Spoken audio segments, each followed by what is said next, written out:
Bismillahirrahmanirrahim. Assalamu alaikum barakallahu fikum.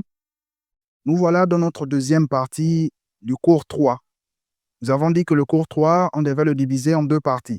Dans la première partie, nous avons parlé de la lettre alif et comment on utilise cette lettre au début, au milieu et à la fin du mot. Et dans cette deuxième partie du cours 3, nous allons parler des spécificités de la lettre alif. Il faut savoir que la lettre alif a des spécificités, des particularités par rapport aux autres lettres. Raison pour laquelle nous n'avons pas étudié cette lettre au début, alors que c'est la première lettre de l'alphabet arabe. Mais on l'a étudiée dans le troisième cours.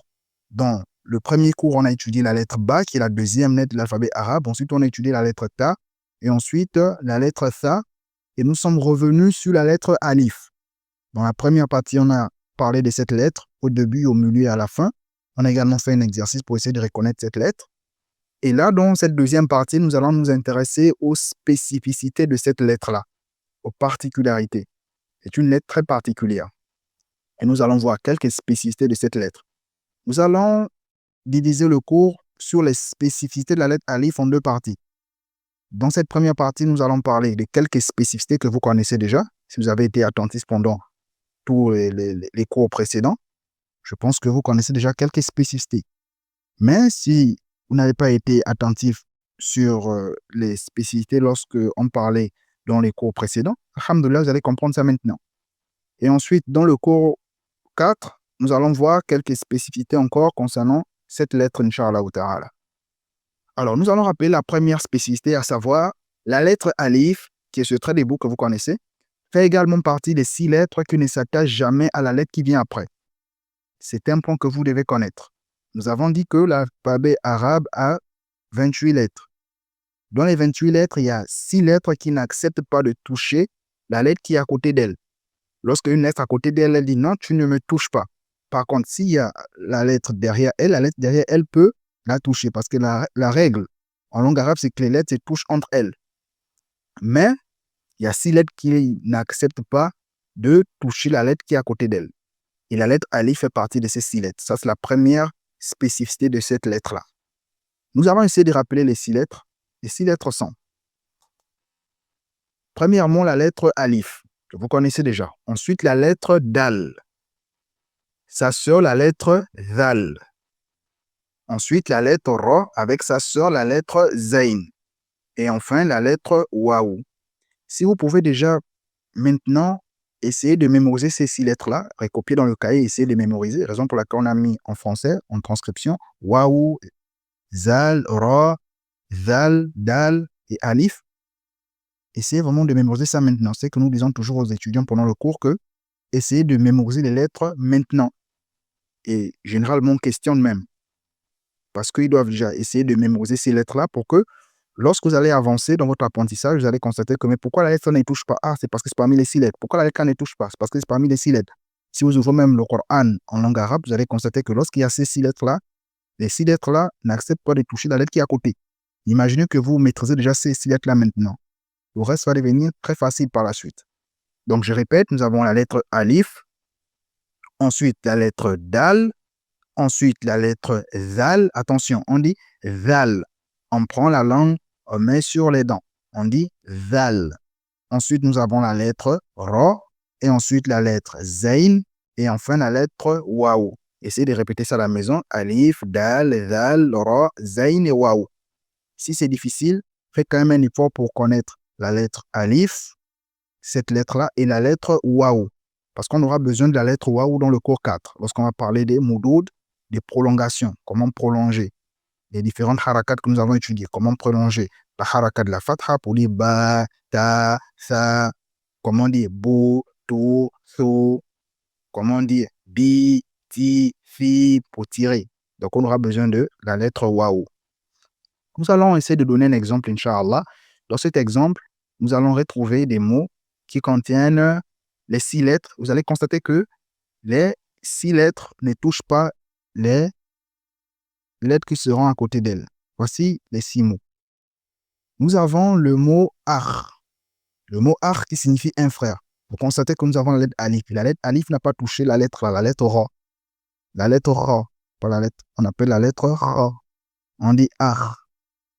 Vous constatez que la lettre alif n'a pas touché la lettre ra.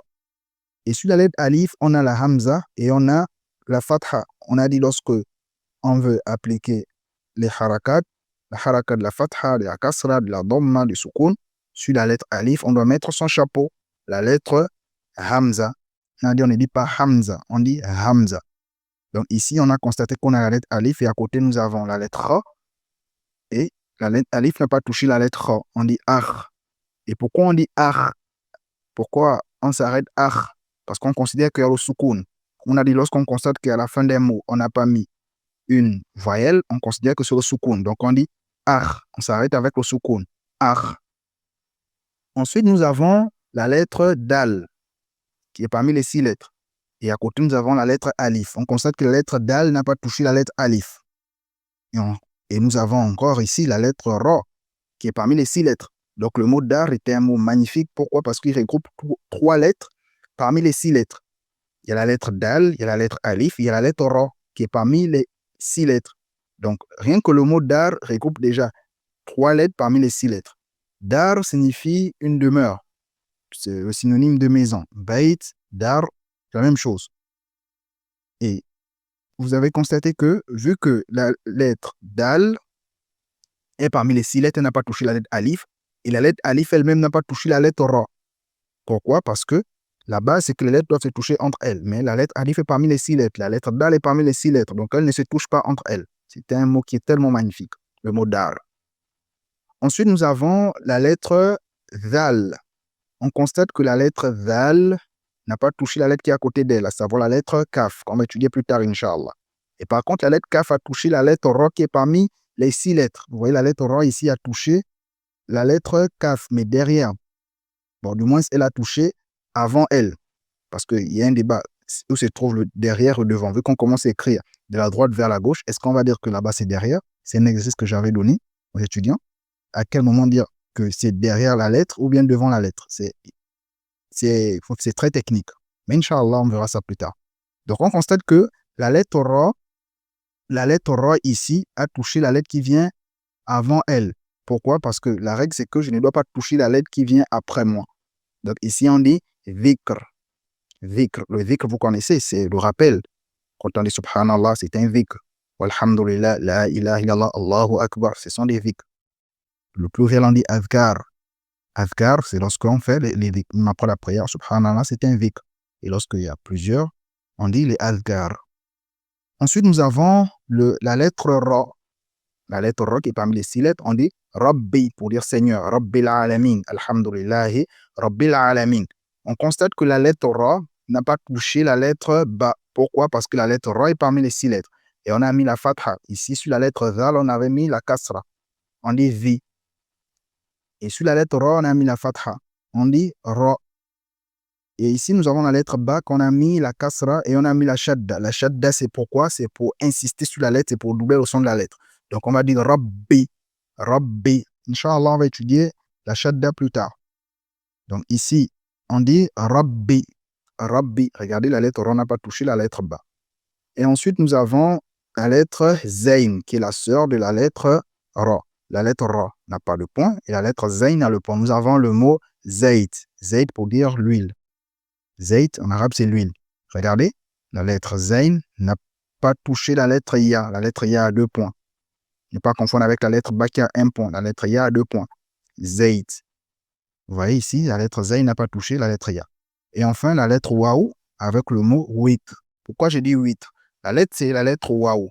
Quand j'ai mis la kasra, on dit oui. On met la fatha wa. On met la dhamma ou. Ici, j'ai pris la lettre waou, j'ai mis la kasra, j'ai dit oui. Et ensuite, j'ai la lettre ta, ta. Avec le soukoun, j'ai dit wit, wit. Et ensuite, j'ai la lettre ra, donc witr. Witr. Le witr, vous connaissez. C'est tout simplement impair, c'est qu'on fait. Lorsqu'on finit de faire la prière des Risha, il y a la sunna de faire le shafr wal witr. En fait, on fait 3 rak'at. Les 2 premières rak'at, on appelle ça le shafr. Et la dernière rak'at qu'on va faire à la fin, qu'on va lire Qul huwallahu ahad, on appelle ça le witr. Vous constatez que les 6 lettres ne touchent pas les lettres qui sont à côté d'elles. Si nous avons le mot zayt, on peut également avoir le mot zakar. Il y a plusieurs mots. On peut avoir le mot zakar, on peut avoir le mot zainab. Il y a plusieurs mots. Mais ce qu'on retient, c'est que les 6 lettres n'acceptent pas de toucher la lettre qui est à côté d'elle. Si vous pouvez faire un effort déjà de mémoriser les 6 lettres, c'est très important. Alhamdoulilah, ça va vous aider par la suite. Vous allez savoir, mais pourquoi ça ne touche pas ça? Pourquoi? Vous allez savoir pourquoi. Voilà, ilham. Nous continuons. Nous sommes toujours dans les spécificités de la lettre alif. Nous allons encore appeler quelques spécificités. La première spécificité que nous avons vue, c'est que la lettre alif est parmi les 6 lettres. La deuxième spécificité que nous allons voir est que la lettre alif sert à prolonger la fatha pour le son A. Nous avons parlé des harakat. Il faut savoir que les harakat, on peut les prolonger. On peut dire A, Ba, Ta, Ta. Donc, je peux également dire Bou, Tu, So, Ju. Je peux également dire I, Bi, Ti, Fi, Ji. Je peux dire ça. Mais lorsque j'ai envie de dire A, Ba, Ta, Sa, je vais utiliser la lettre alif. Vous voyez, c'est parmi ces particularités. Lorsque j'ai envie de dire A, Ba, Ta, je prends la lettre, je mets seulement la lettre alif. Bien sûr, je mets la fatha. Je mets d'abord la fatha pour avoir le son A et ensuite j'ajoute la lettre alif. Vous voyez, quand je vais faire ça, je vais tirer la fatha pour le son A. Nous allons donner un exemple. Nous avons ici des exemples. Regardez, sur le mot, la lettre Ba, j'ai mis la fatha, j'ai mis alif, donc je peux dire Bab, Bab. Vous voyez, la lettre alif sert à tirer. Bab. C'est très simple, alhamdoulilah. Regardez, nous avons la lettre Dal qui est parmi les 6 lettres. Donc, je mets la fatha, je mets la lettre alif, Dar, Dar. C'est comme ça qu'on lit, alhamdoulilah. Nous avons ici la lettre Ta. Je mets la fatha, j'ai dit Ta, Aj, Ta, Aj. Taj, c'est pour dire une couronne. Dar, on l'a vu tout à l'heure, c'est pour dire une demeure ou une maison. Bab, on l'a vu dans la première partie du cours 3, c'est pour dire une porte. Vous voyez ici, je prends seulement la lettre, je mets la fatha et j'ajoute alif, je tire tout simplement. Nous avons ici un autre mot, kitab, kitab. Vous voyez, c'est très simple, alhamdoulilah. Nous avons la lettre kaf ici, on a mis la kasra, on dit ki. Ensuite, j'ai la lettre ta, je mets la fatha, on dit ta. Maintenant, j'ai envie de dire ta, je dis kitab. Vous voyez, kitab, c'est un livre. Nous avons un autre mot ici, zaka, la zaka. Zakat, la zakat, zakat. Encore un autre mot ici, là. Jab. Nous allons, Inch'Allah, étudier la lettre Jim dans le cours 4, Inch'Allah. Jab, jab. Vous voyez ici aussi. Bustan, bustan. Vous voyez, j'ai tiré. J'ai la lettre Ta, j'ai mis alif. Bou, la lettre Ba ici avec la Dhamma. Bous, la lettre Ta avec la Fatha. Tan, bustan pour dire un jardin. Vous voyez, c'est parmi les particularités de la lettre alif. Elle sert à faire quoi? Elle sert à tirer le son A. Je mets la Fatha et je tire. C'est très simple, alhamdoulilah. Nous continuons. Parmi les particularités, les spécificités de la lettre alif, c'est vrai que ce n'est pas une spécificité en tant que telle, mais c'est un point que vous devez connaître. C'est une règle que je vous ai rappelée dans la première partie du cours 3, mais je rappelle encore ça pour que vous puissiez retenir ça en tant que règle, en tant que particularité de la lettre alif. Nous disons, lorsqu'on souhaite appliquer les harakat, de la dhamma pour le son O, de la fatha pour le son A, de la kasra pour le son I, de sukun pour le son mu, le son neutre, sur la lettre alif, il faut généralement mettre une hamza. Vous voyez, c'est une règle. Est-ce que les autres lettres, on met la hamza? Non. Mais pourquoi la lettre alif, on doit mettre la hamza? Parce que c'est une lettre qui est particulière. Donc, il faut mettre la hamza. Vous voyez, si on a dit généralement, c'est-à-dire que ce n'est pas tous les mots qu'il faut obligatoirement mettre la hamza. C'est quelques mots qui acceptent la hamza. Voilà pourquoi on dit il faut généralement, c'est-à-dire qu'il y a des exceptions, comme nous avons vu dans la première partie du cours 3. Lorsqu'on souhaite appliquer les harakat, les 4 harakat que nous avons vus, il faut généralement mettre la hamza sur la lettre alif. Nous allons donner un exemple, Inch'Allah. Nous avons le mot Vous voyez, ici j'ai envie d'avoir la bomma. J'applique la bomma sur la lettre alif. Je mets la lettre alif, je mets la hamza, je dis Ummun, c'est pour dire une mère. Ummi, ma mère. Vous voyez? J'ai eu la bomma ici. j'ai d'abord mis la hamza et ensuite alif. Ensuite, nous avons le mot ar. Ici, j'ai la lettre alif, j'ai la hamza et la fatha, ar. Nous avons le mot urt. J'ai la lettre alif, j'ai la hamza et j'ai la dhamma. Vous voyez, à chaque fois qu'il y a la lettre alif et une harakat, qu'est-ce qui se passe? On met la hamza. Urt pour dire une sœur. Asad, Asad pour dire un lion. Vous voyez, ici, j'ai la lettre alif, j'ai la hamza, j'ai la fatha. Donc, lorsque je vais avoir le son A, le son I, le son OU, le son muet avec la lettre alif, je dois mettre la hamza. C'est la règle, il faut toujours mettre la hamza. Les exceptions, c'est pas grave, on va les voir, mais mettez toujours la hamza, sauf si vous connaissez les exceptions. Ensuite, nous avons arnab.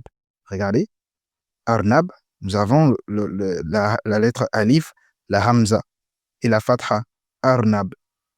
Ikhwan, ikhwan, vous voyez ici, on a la lettre alif, on a la hamza et on a la kasra. C'est la règle. On met toujours la hamza, sauf s'il y a des exceptions. On a dit qu'il y a toujours des exceptions. Mais la règle de base, c'est qu'on met toujours la hamza. Ikhwan, ikhwan, c'est le pluriel de akh.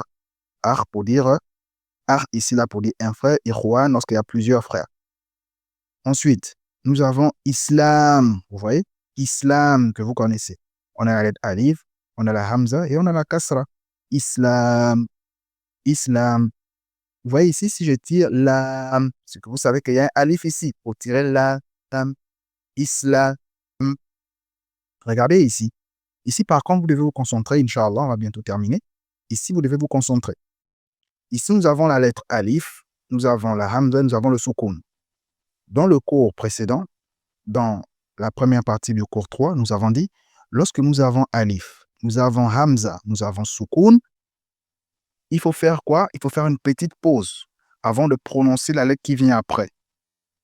Avant de prononcer la lettre qui vient après, on fait une petite pause.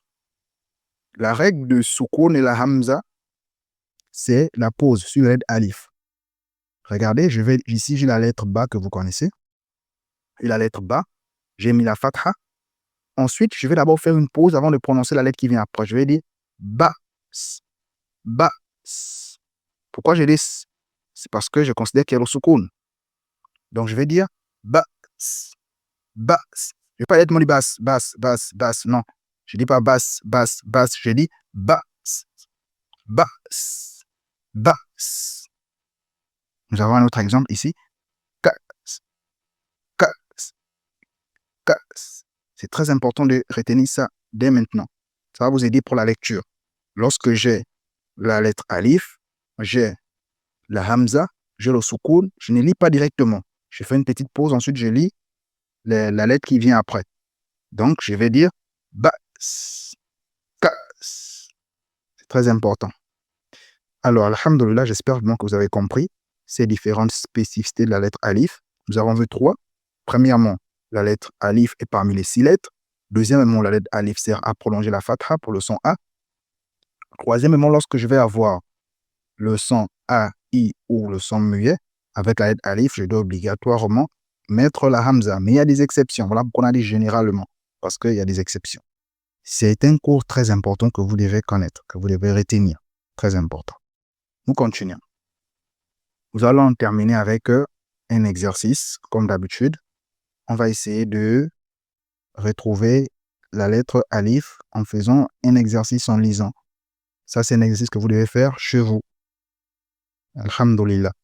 Pour voir si vous avez bien compris le cours. Nous allons mettre ce tableau-là. Vous allez lire ce tableau à la maison. Si vous arrivez à lire ce tableau, alhamdulillah, c'est que vous avancez au même rythme que nous. C'est qu'alhamdulillah, vous avez compris. Parce que ici, nous avons la lettre alif, nous avons la lettre ba, nous avons la lettre ta, nous avons la lettre tha, nous avons la fatha, la kasra, la dhamma, le soukoun. Si vous arrivez à lire ça, alhamdulillah, vous êtes au même rythme que nous. Et si vous n'arrivez pas à lire, c'est qu'il y a un problème. Vous devez regarder les anciens cours, réviser et vous mettre à jour. Alhamdulillah. Donc, pensez à bien lire ça à la maison. Essayez de lire, faire un effort pour lire et savoir que ça, c'est telle lettre, on appelle comme ça. Et pourquoi ici, on a tiré comme ça, pourquoi là, on a fait alhamdulillah. Si on était pendant le cours avec les étudiants, ils devaient tout simplement lire et on devait corriger. Mais vu que vous regardez les cours sur YouTube, Donc, essayez de lire à la maison. Alhamdulillah, vous pouvez vous rapprocher auprès d'une personne. Si vous savez que cette personne sait lire la langue arabe, essayez de lire et la personne va vous corriger, Inch'Allah ta'ala. Il y a un dernier point que nous allons rappeler, à savoir, il convient de rappeler que certains mots en langue arabe n'acceptent pas de hamza sur la lettre alif. Nous avons déjà dit ça, mais on rappelle ici pour que ça puisse être retenu, pour que vous puissiez comprendre ça. C'est qu'il convient de rappeler que certains mots en langue arabe n'acceptent pas de hamza sur la lettre alif. Ça, c'est les exceptions.